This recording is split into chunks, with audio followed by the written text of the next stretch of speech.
Khabbab, क्या ये सच है?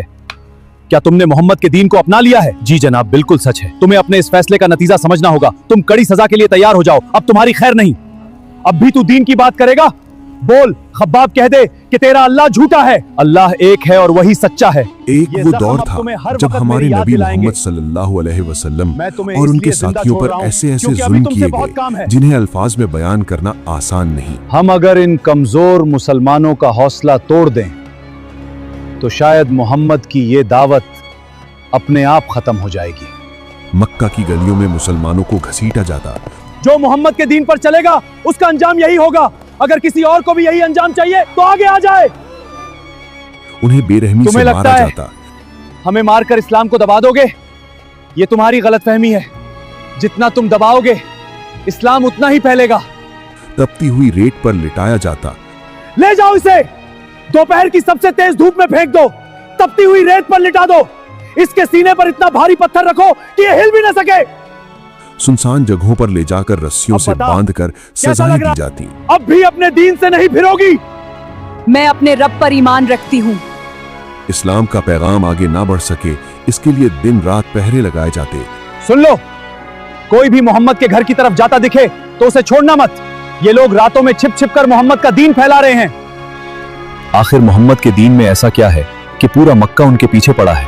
सोचने वाली बात यही है, इतने जुल्म के बाद भी लोग उसी दीन में जा रहे हैं।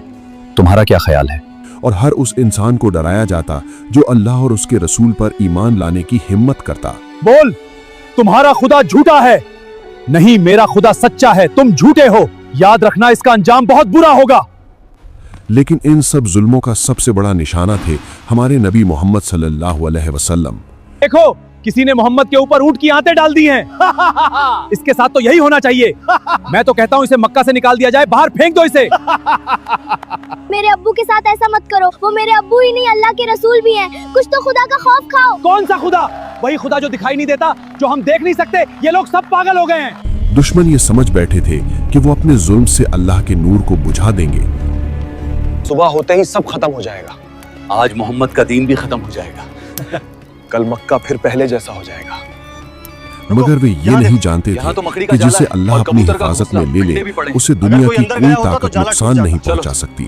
फिर अल्लाह ताला ने अपने रसूल को ऐसे ऐसे अजीम मौजिज़ात अता फरमाए कि उन्हें देखकर मक्का के बड़े बड़े सरदार हैरत में पड़ गए। आज की इस वीडियो में हम नबी मोहम्मद सल्लल्लाहु अलैहि वसल्लम के उन्हीं अजीम मौजिज़ात का जिक्र करेंगे। इस सफर की शुरुआत हम उस सबसे बड़े मौजिज़े से करते हैं जो क़यामत तक बाकी रहने वाला है, और वो है कुरान मजीद।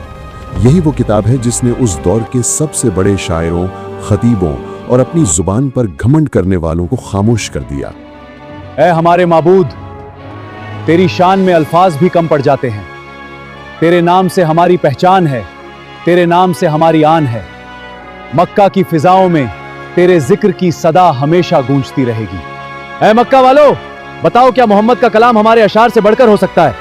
क्या उसका खुदा हमारे माबूदों की बराबरी कर सकता है? अरे छोड़ो, मोहम्मद जैसा कलाम तो मक्का का एक छोटा सा लड़का भी बना देगा। अरब के लोग अपनी फसाहत और बलागत पर नाज करते थे। उन्हें यकीन था कि दुनिया में उनके जैसा बोलने वाला कोई नहीं। लेकिन जब कुरान की आयतें उनके सामने पढ़ी गईं तो उनकी जुबानें थम गईं। देखो, मोहम्मद अपने साथियों के साथ आ गया। आओ मोहम्मद, आज हमें भी कुछ ऐसा सुना दो जो हमने पहले कभी न सुना हो। अपने खुदा के बारे में भी कुछ ऐसा बता दो जिसे सुनकर हम भी हैरान रह जाएं। नबी सल्लल्लाहु अलैहि वसल्लम ने फरमाया, तुम कहते हो कि यह कुरान किसी इंसान का कलाम है। अगर तुम अपने इस दावे में सच्चे हो तो अपने तमाम शायरों, अपने फसीह व बलीग खतीबों और अपने सभी मददगारों को एक जगह जमा कर लो।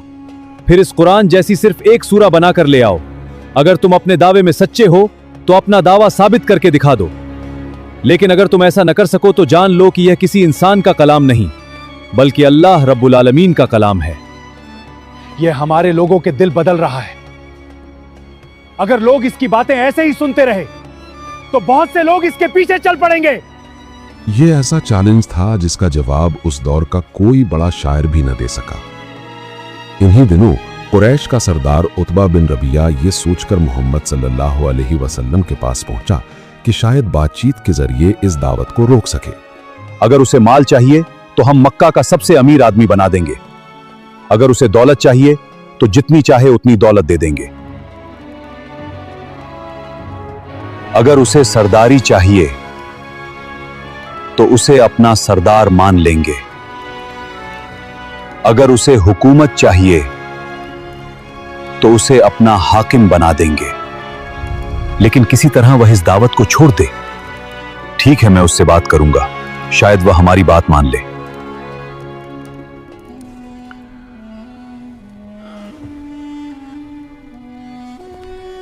अगर आपका मकसद दौलत है तो हम आपको इतना माल देंगे कि आप हम सब में सबसे ज्यादा मालदार हो जाएंगे।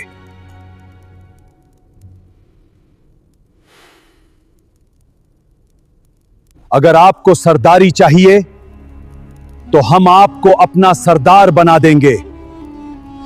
अगर आपको बादशाह बनना है तो हम आपको अपना बादशाह मान लेंगे। और अगर आपको किसी बीमारी ने घेर रखा है तो हम उसके इलाज का भी पूरा इंतजाम करेंगे। मोहम्मद सल्लल्लाहु अलैहि वसल्लम पूरी तसल्ली के साथ उसकी हर बात सुनते रहे। जब उतबा अपनी बात पूरी कर चुका तो आपने फरमाया, क्या तुम्हारी बात पूरी हो गई? उसने कहा, हाँ। तब आपने फरमाया, अब मेरी बात सुनो। इसके बाद आपने कुरान की तिलावत शुरू की। जैसे जैसे आयतें पढ़ी जाती रहीं, उतबा के चेहरे के भाव बदलते चले गए। वो जिस यकीन के साथ आया था उसी यकीन के साथ वापस न जा सका। तिलावत पूरी होने के बाद वो बिना किसी बहस के लौट गया। हमने आज तक ऐसा कलाम कभी नहीं सुना है जो मोहम्मद ने आज सुनाया है। जब कुरैश के लोगों ने उसका बदला हुआ चेहरा देखा तो हैरानी से पूछने तुमने लगे, सारी बात हमारी मोहम्मद को बता दी? क्या वो मान गया? नहीं, ऐसा कुछ भी नहीं हुआ। उसने ऐसा कलाम पढ़ा कि मुझे कुछ समझ में नहीं आया। अल्लाह की कसम, मैंने आज ऐसा कलाम सुना है जैसा अपनी पूरी जिंदगी में कभी नहीं सुना। यह न किसी शायर की शायरी है, न किसी जादूगर का जादू और न किसी इंसान की बनाई हुई बात। मेरी सलाह मानो, इस आदमी को उसके हाल पर छोड़ दो, क्योंकि अगर इसकी बात अरब पर गालिब आ गई तो इसकी इज्जत हमारी इज्जत होगी, और अगर लोग इसे रोक दें तो तुम्हारा मकसद वैसे भी पूरा हो जाएगा। लेकिन घमंड इंसान को सच देखने नहीं देता। कुरैश ने उसकी बात को नजरअंदाज कर दिया और अपने विरोध पर अड़े रहे। यह खबर अब पूरे मक्का में फैल चुकी है। अब यह दावत कुछ लोगों तक महदूद नहीं रही। अगर हमने इसे अभी न रोका तो बहुत जल्द हर घर तक इसकी आवाज पहुंच जाएगी। अगर लोग एक अल्लाह को मानने लगे तो हमारे बुतों का क्या होगा? अरब के कबीले काबा में इन्हीं बुतों की वजह से आते हैं। अगर बुत न रहे तो हमारी इज्जत और कारोबार दोनों खत्म हो जाएंगे।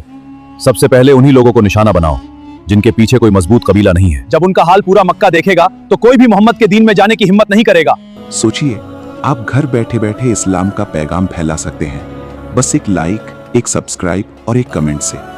YouTube इस वीडियो को और लोगों तक पहुंचाएगा, और जितने लोग इससे फायदा उठाएंगे उतना ही सवाब आपके नाम लिखा जाएगा, इंशाअल्लाह। कुछ समय बाद अबू जहल ने लोगों के बीच घमंड से ऐलान किया, अगर मैंने मोहम्मद को काबा के पास सजदे में देखा तो उनकी गर्दन अपने पैरों तले कुचल दूंगा।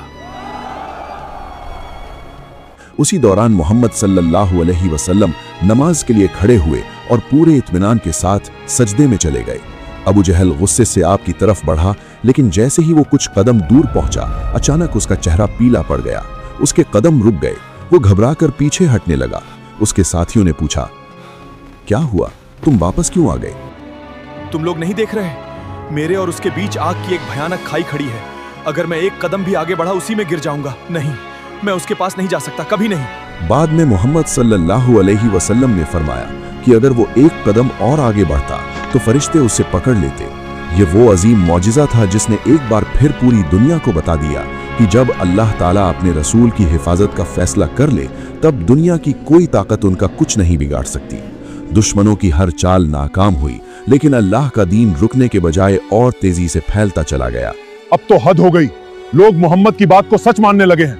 आज फिर 2 लोग उसके दीन में चले गए। हाँ, तुमने सही कहा, हमने भी यही सुना है।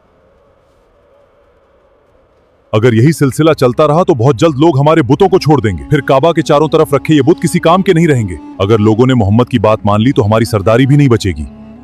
अब दलीलों से कुछ नहीं होगा, हमें इन्हें डराना होगा। जो भी मोहम्मद के दीन में जाएगा उसे ऐसी सजा देंगे कि कोई दोबारा हिम्मत न करे। बाकी लोग उन्हें देखकर ईमान लाने से पहले 100 बार सोचेंगे। इन्हीं दिनों नबी मोहम्मद सल्लल्लाहु अलैहि वसल्लम की जिंदगी का वो अजीम वाकया पेश आया। काबा के पास कुरैश के सरदार जमा थे। वे हर बार